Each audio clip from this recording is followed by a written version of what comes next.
video this. I'm actually going to video this. So here's my drawing, here's my design, here is my gouache, and I'm going to try a little bit of that color I told you about, which is that quinacridone. Oh God, what did I do with it? Oh, quinacridone burnt orange. So let me just show you, because I don't even know what it looks like, kind of, sort of. I'll just show you a little bit of it right here. Ooh, it's pretty. If you can see that, and here's what it looks like with more strength. It looks kind of like quinacridone Gold Deep, but I kind of like it. I like the quinacridone things, I decided. I don't even know what that means. Anyway, I'm going to mix a little bit of that with my white paint. So I know that I can see it, and you can see it a little bit. I know I'm going to want this sky to be light. And I have some trees here, and I'm just going to kind of try to cut around those trees, because I want the trees to be darker. Need to move it left a little. Huh? Need to move it left a little. There you go. Okay, all I'm doing is painting this sky white, and I think I might put a couple little sky holes in here. Why not? And so I know I'm also going to want the, of course, I don't know where I got that from my finger. I know I'm also going to want the river light. So there's my river, and do I want that to, yeah, I'm going to make that, so I want to keep the river light because it's reflecting the sky. How about that? And I'm going to put this paint on here fairly thickly.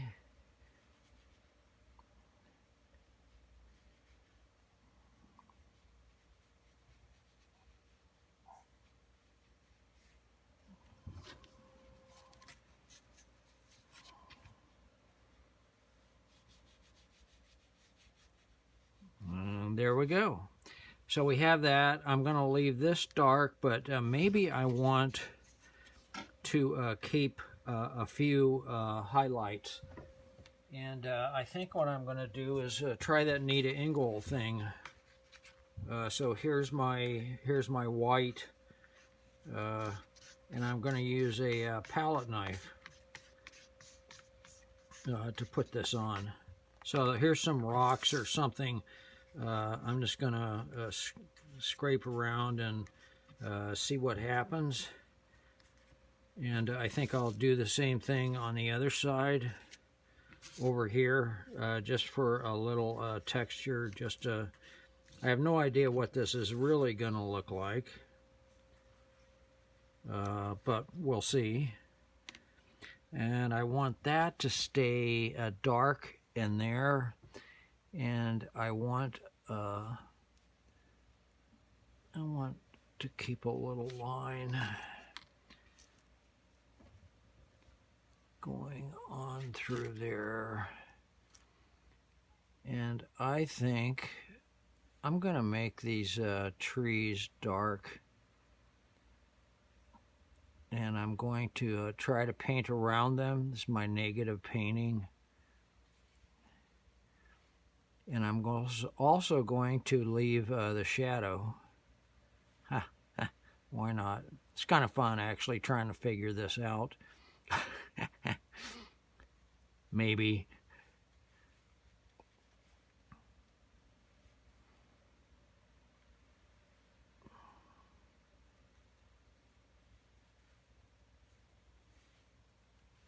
Be a miracle if this works, but that's okay.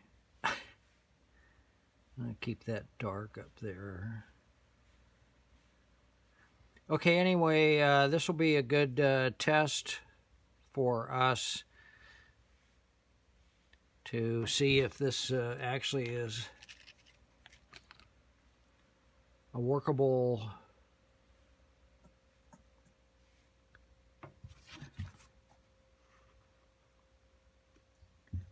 technique. I didn't get as much dark shadows as I wanted to in there, but I think this is enough to try.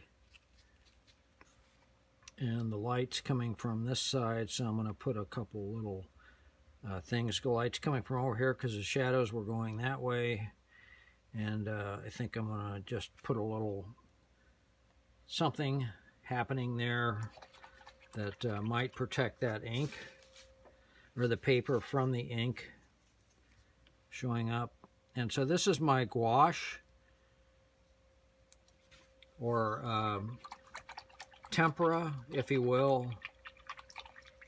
I'm kind of happy with the patterns on it. And so I'm going to let this dry. In fact, I'm going to go take this outside and tack it up and let it dry. And then I'm going to put waterproof India ink on top. You guys, I know some of you might have these materials, some of you might not at hand. So I'm just trying this because this will be the assignment for next week. So after this is completely dry, I'm going to put ink on top, and then I'm going to go to the head and I'm going to wash off all the ink. And the ink is going to come off where it's applied over the top of the gouache, because it has the ink won't penetrate the paper. And so that's going to leave me with an interesting look, an interesting kind of a... Is that the liquid acrylic ink? No, it's India ink. It's Speedball Super Black India ink that we've used before. But it's not the FW stuff. No, it's not the FW. Then that's an interesting question. I don't know if you could use the FW. What you want is ink or something that is waterproof. So this is going to end up as a black and white, or basically a black and white, even though I tinted the gouache, the white with a little pale tint. That you can put a watercolor over the top of without dissolving it, without having it become a mess. So that's the reason, and it's with all those ink paintings that I've done. That's the reason for the waterproof ink. Because I paint the painting, I paint the dark first, and I leave the white or light, and all the, as Don Andrews said, color lives in midtone. That's what I paint color with. That's the fisherman, the fly fisherman that got in the national, etc. So I'm gonna give you guys. And India ink is black, right? Huh? India ink is black. Yes. And, We did this by the something way, similar last time, right? yeah, it's Okay. kind of what we used it before, and although we used it for a different purpose, not necessarily a resist. Anyway, it's kind of interesting because you just said something that lead to another subject. A waterproof ink comes in colors, so it doesn't have to be black. For instance, if you just took a small step and said for Iceland, I'm going to use dark blue, I'm going to use indigo or ink. Okay. Or I'm going to use sepia if I wanted, an older look. That's a good thought. Found my hairdryer.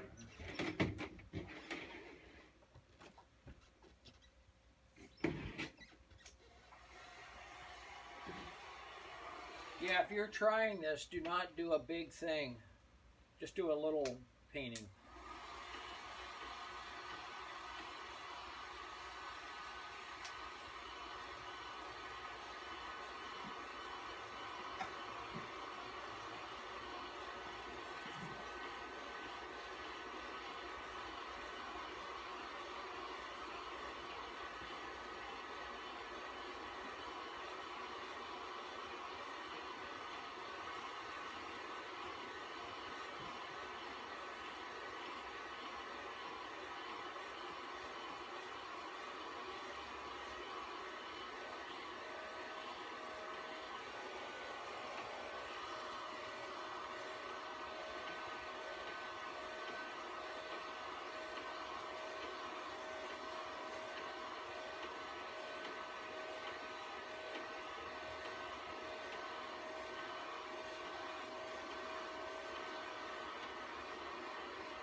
Yeah, especially don't try a big painting because we're just uh,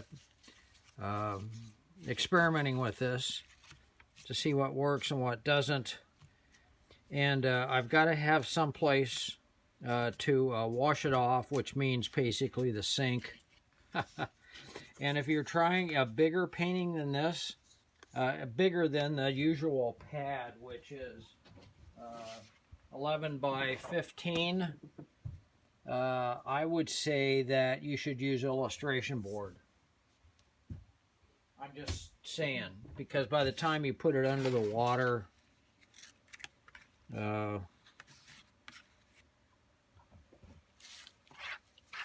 have. You buy big pieces of illustration board and cut them down. You could, or you could just do it bigger. Once you try these little samples and see how it works, see what you can do with it.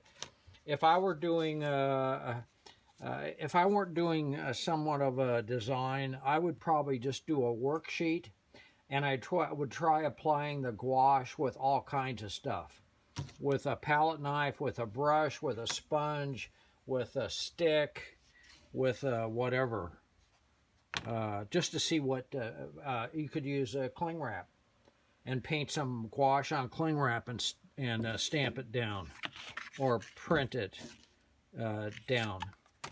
Is the illustration board cold press?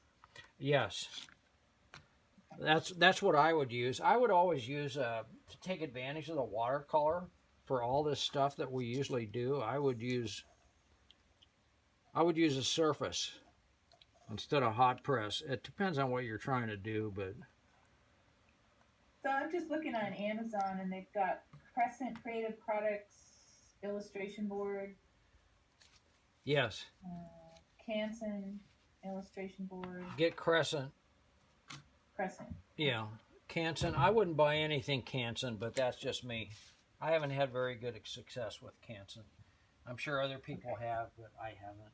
So 11 by 14 illustration board. Okay. yeah. Anyway, so I have this down here now, and I just poured some ink in this cup. And I'm going to, because I have my water here, I'm going to take a larger brush. And I'm going to take a larger, softer brush. I'm going to take this squirrel mop. And I'm going to see how the ink works on here, because I do not want to, I don't want to scrub back and forth, because then I'll just loosen this paint. I want to be, in fact, I think I'm going to pour some on here.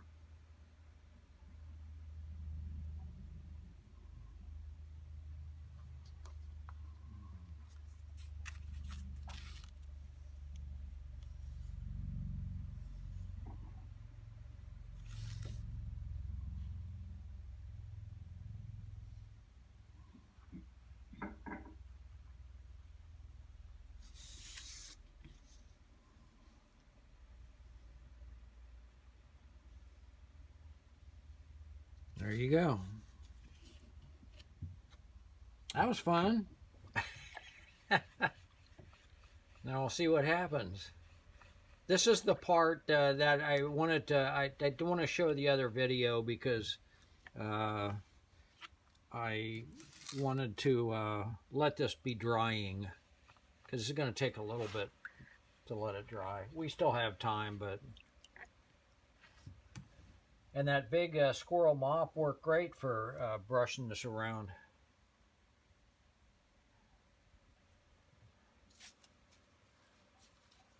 Just make sure you clean it well.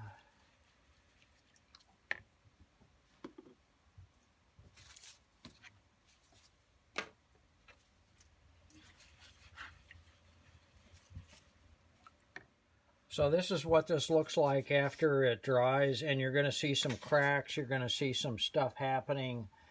So I can't do it here because I'm at my drawing board. I was going to try to figure out if I have a bucket or something to, but I really don't. So I'm going to go to the head and I'm going to wash off all the black ink.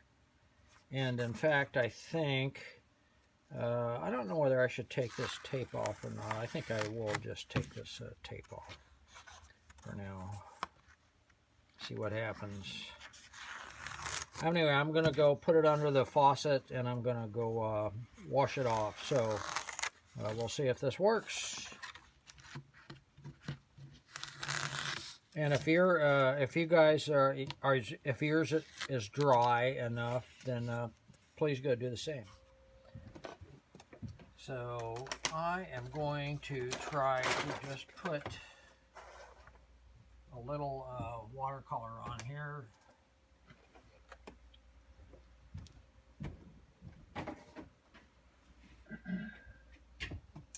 Just see what happens.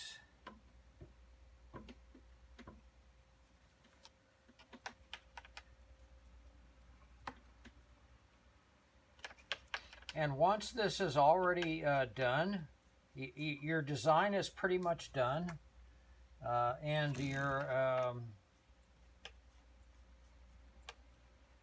values are pretty much done. You have two of the values. So as once again, color lives in midtone.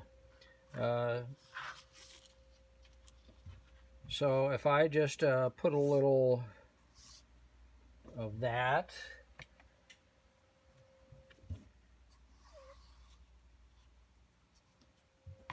and by the same token, a little bit of that, and I want it to get darker as I go down into here. I made this too dark up here, so I'll just do that.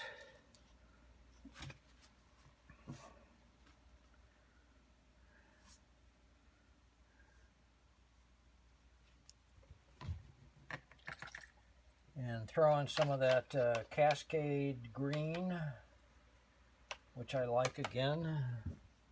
And this could be a nocturnal.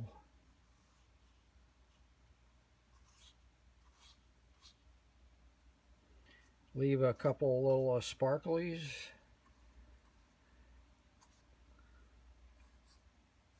By Jove, I have a little painting.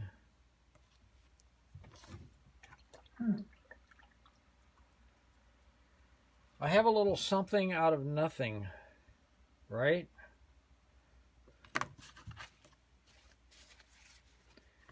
That paper is still pretty fragile because it's so damp. And I'm going to put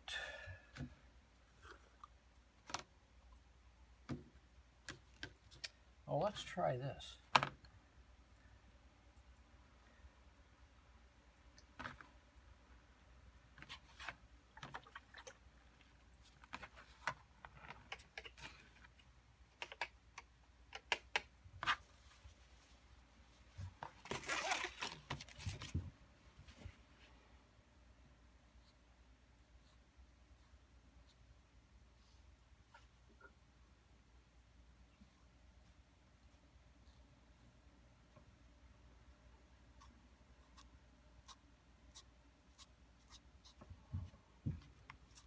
That's just a little Naples yellow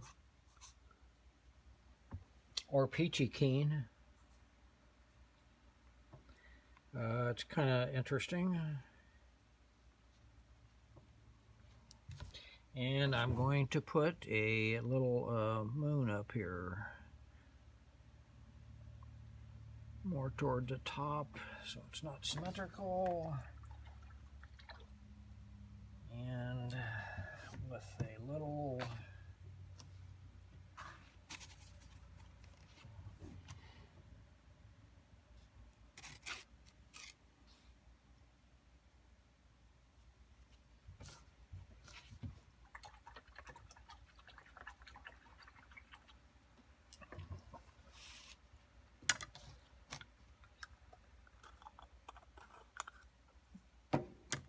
kind of fun.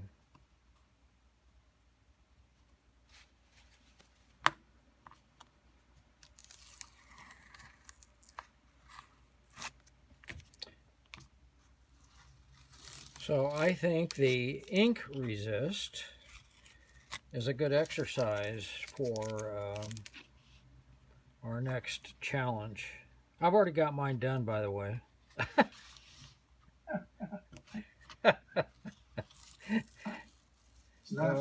You really gotta watch the paper when you pull this up, because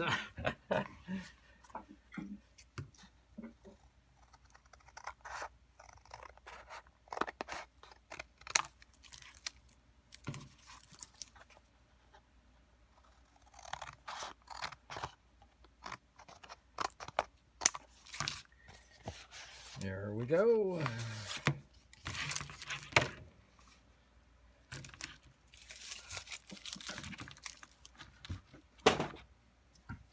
You remember doing all those little black and white landscapes, those value study things? Black, white, and gray. That's where it comes in handy for just making stuff up.